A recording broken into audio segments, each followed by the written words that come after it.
some of you have seen me post about it online, but this really truly is my favorite event of the year. So it's always awesome, to attend, and of course when I get the chance to speak. So thanks, David and Rob and everybody else at TT.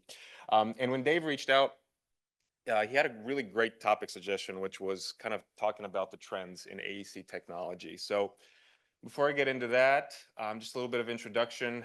So these are just some of the things that I highlighted that I think might be interesting for this crowd. And it was a bit challenging, I think, to find the right content, because this is a very tech savvy crowd, right? And I had to think long and hard about, what are the things that I can actually tell you that you don't know, right?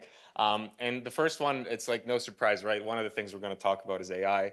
But there's a lot of other trends going on in the industry. And a little bit about myself first. I think some of you know me. I see a lot of familiar faces, but it's also super exciting because I see a lot of new faces. So for the new faces, I'm one of those people that took a lot of wrong turns.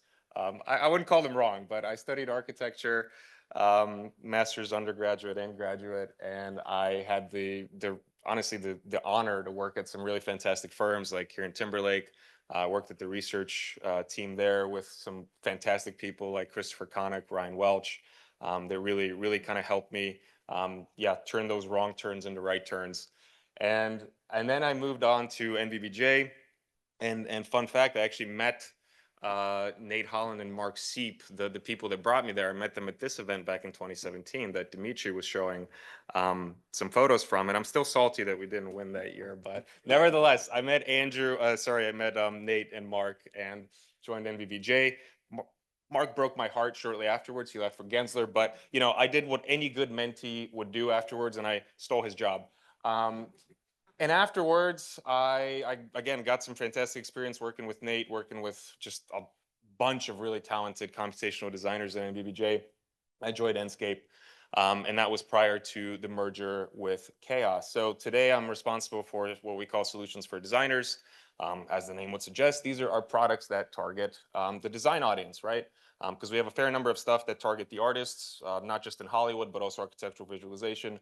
But what we focus on is, the designer. So I left my info there at the bottom as well, just kind of if anybody wants to connect, if anybody has any questions afterwards, or if you just want to cyberbully me, like it's all good.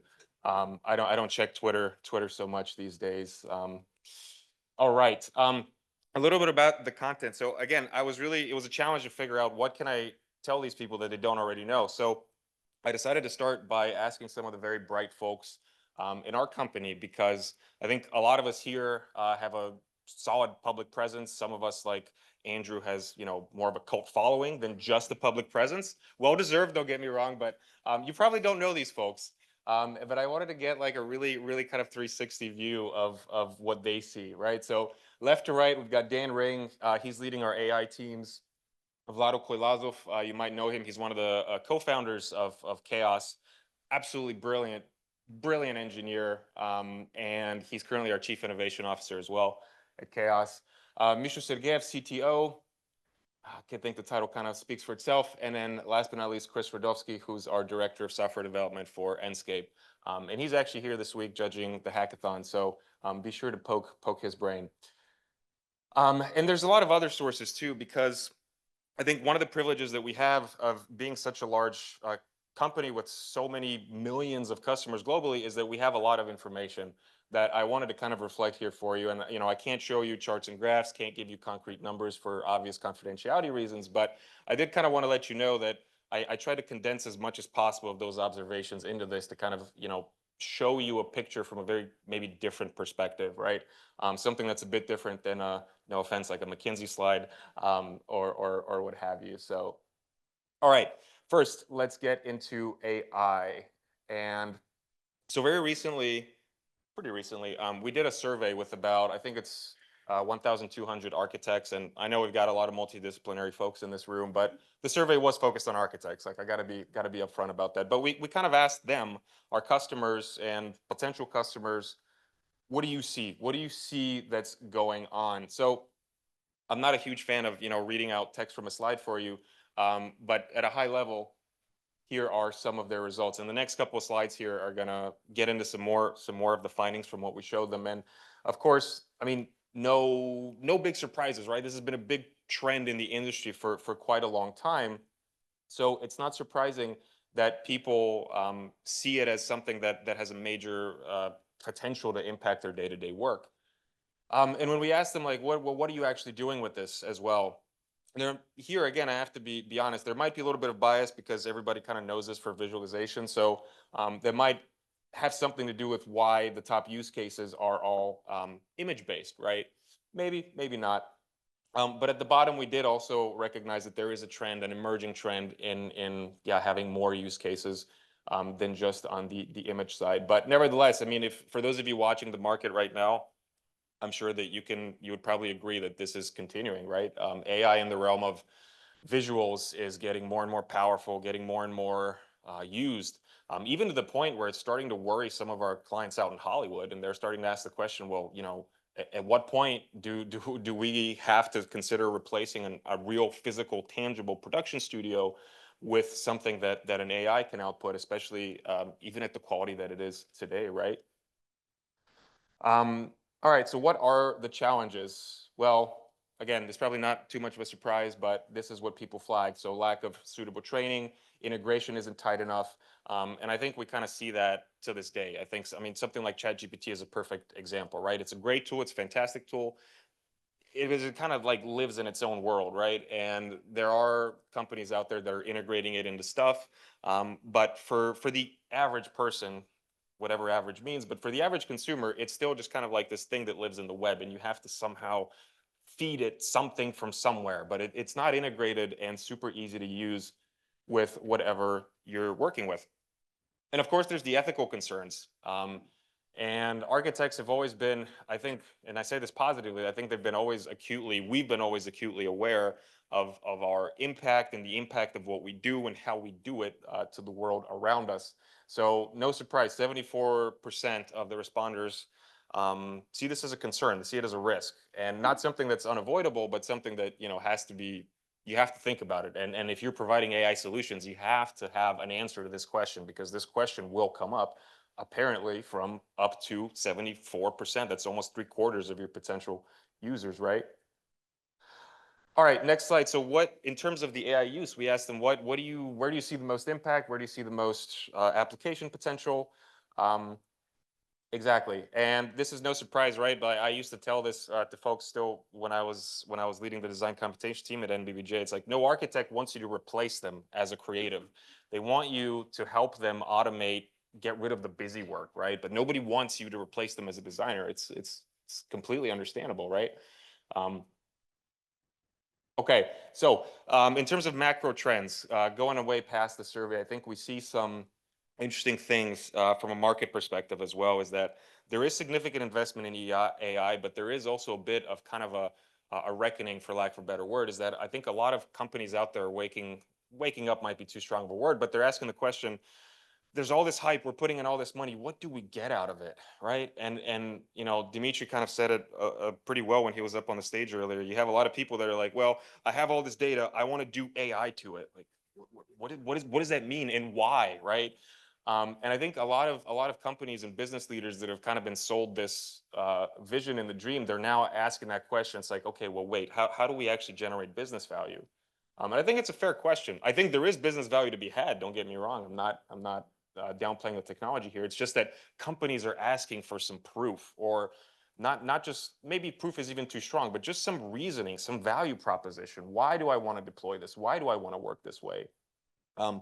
Which is why we see a not too far away future, especially on the, you know, VC or the PE side, where only companies that really can prove that value add are going to survive. And I think there's plenty of them out there, right? But it's probably not every single one. There is obviously a huge boom in AI related startups. There is a lot of capital flowing in there. And what I actually see this as a good thing. The third point right there that Andrew kind of touched on a little bit in his point earlier is that, you know, micro automations are becoming more and more seen as valuable and applicable, right? Because AI is really good at solving a specific task if you know, build it the right way. And that's a lot of what we see, but we don't see that. I don't see that as a bad thing. I actually quite the opposite. Like again, we don't want to replace the creative work, but there's probably bits and pieces in the creative work of an architect or engineer that they would be happy to kind of yeah, pass on. So just a couple of snapshots from articles, publications, just kind of an example that the discourse is out there. It is continuing. This isn't something that just we're observing. Um, Another perfect example, ChatGPT, right? There was so much hype around it, and it's still a great tool, again, right? But the growth has been like pretty flat recently, which is kind of curious to think about. Like, is it truly possible that everybody that finds value in it has already found that value and it's reached its critical mass? Like, this thing hasn't been out for that long, but it's interesting to think about. So on the technology sides, because we're just talking about the business side of things, but currently I think you see in a lot of firms, and honestly ours included, where the AI knowledge is really isolated. There's an AI team, and they're kind of like the crazy geniuses in the corner that do cool stuff. But we see a future where that knowledge is a lot more spread around a technology team, and we see that as a good thing as well. We continue to see the trend that the cloud tends to outperform the desktop solutions when it comes to deployment, when it comes to performance. Yes, it is a bit more expensive, but we also see the quality just being a lot higher. And let's move on here.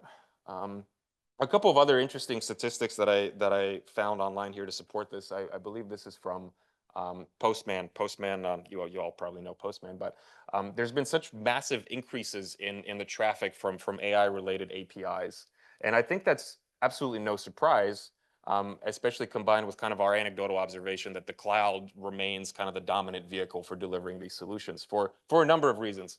And that might change in the future, but for right now, this is kind of the trend that we're seeing. And as we think about building our solutions, we obviously evaluate both options, but that's also kind of the direction that we've been heading in. Wanted to talk about a potentially less sexy topic than AI, but I think a very interesting and important one regardless: hardware. Um, GPU demand really is continuing to increase. I mean, heavily, right? I think back in the day there was that crypto nonsense. Now it's AI. And what's interesting though is that also has an impact on us. It really does. NVIDIA, AMD, they're partners of ours. We work with them closely. But what we've observed recently is that their focus is less and less on the graphic side of things, more and more on the AI side of things. And it's not shocking because that's where the money is and that's where industries move. But at the same time, that's not so good for us and our customers, who are a lot of you, right? Because we want hardware that supports the design workflow, whether it's visualization, whether it's geometry creation, anything, right? So it is what it is. We cannot influence what NVIDIA and AMD do. But what else is I think also interesting is that NVIDIA really continues to dominate the GPU market. What we see from our usage data, what we hear from customers, NVIDIA GPUs are more than 90% of what people are using in AEC, which is just interesting to think about. I mean, it's not necessarily positive or negative. It is what it is. And we've seen that trend really stable over the last 3-4 years, honestly. AMD really hasn't entered our market, or Intel, right? Last but not least, mobile workstations continue to be the preference for AEC customers, which makes a lot of sense. Some are moving to VMs. Those are obviously come with their own cost and deployment issues, but I think we've confidently seen the migration from desktop big box type of thing to a mobile portable workstation, and of course the advancements in hardware have made that possible, right? You can get a completely normal sized laptops these days with NVIDIA 480s, that you don't have to carry a suitcase with you everywhere you go. On the side of VR and XR, this is a really interesting one. This is a discussion we constantly have, and not just internally with customers as well, because it's still a really hot topic, and yet like we always say, oh yeah, it'll be mainstream, it's almost there, and we've been saying this for like 5 years at least. It's still not quite there. The popularity continues to increase, but it's not at mass adoption. And when we talk to customers, when we do kind of our own research, we see at the bottom here, these are really the biggest barriers. Number one is the tethering thing. Having a wire connected to your head, not so fun. The size and weight of the headset. Yeah, it sounds funny to some of us, but it's true. And it's also an awkward experience. Like I've been in client meetings and when I was still at NBBJ with big tech companies like your Amazons, like your Samsungs, and you have executives from these companies that are just like, no, I don't want to wear that thing.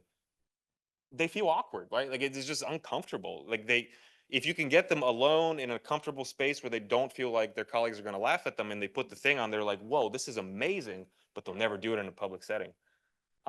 And it's a human factor, right? But it's a reality. And last but not least, of course, is the GPU requirements and the limited compute power on the devices. Because if you do find one of these nice, fancy, lightweight devices that doesn't feel so awkward to wear, well, yeah, onboard graphics are probably not going to be where you want them to be to impress a client or to really tell an immersive story. So the last point I wanted to touch on, because there's also a lot of talk about the Apple Vision Pro, and there's kind of, as with everything Apple, there's people that are on the good side and the bad side, and it's either perfect or the worst thing in the world. Um, for me, I don't necessarily see the Vision Pro as a quote unquote failure. I think if I remember when the first iPhone came out, it was also insanely expensive. I mean, it was really for the early adopters, it was for developers, it was the kind of the beachhead to start a platform. And that's kind of where what I see them doing with the Vision Pro. And when we talk to our customers, yeah, it's very rare that any office even has one.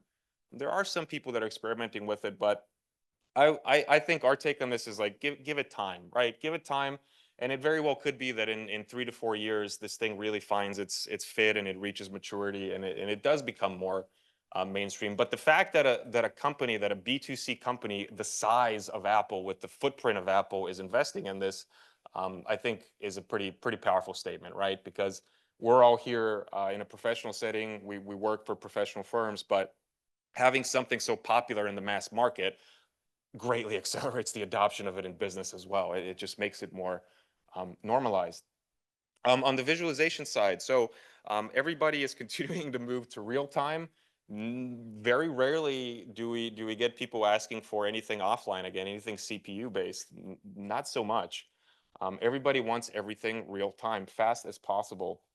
And in parallel with that, we kind of see visualization being a little bit commoditized. I mean, you see your Trimbles and your Autodesks and all kinds of other companies, and this is just kind of table stakes. Like if you're building a tool for AEC, you have to have visualization with it. Like people just expect that, and we've seen a lot of this technology. It's a standard now. It's no longer a nice to have. We expect to have it. It's mission critical.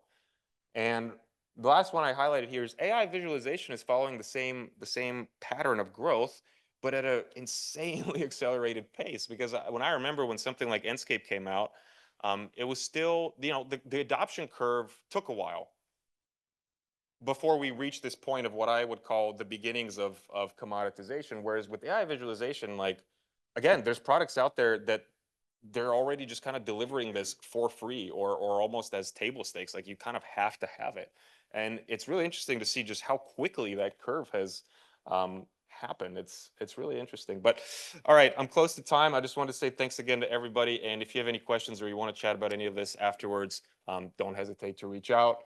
And yeah, have fun.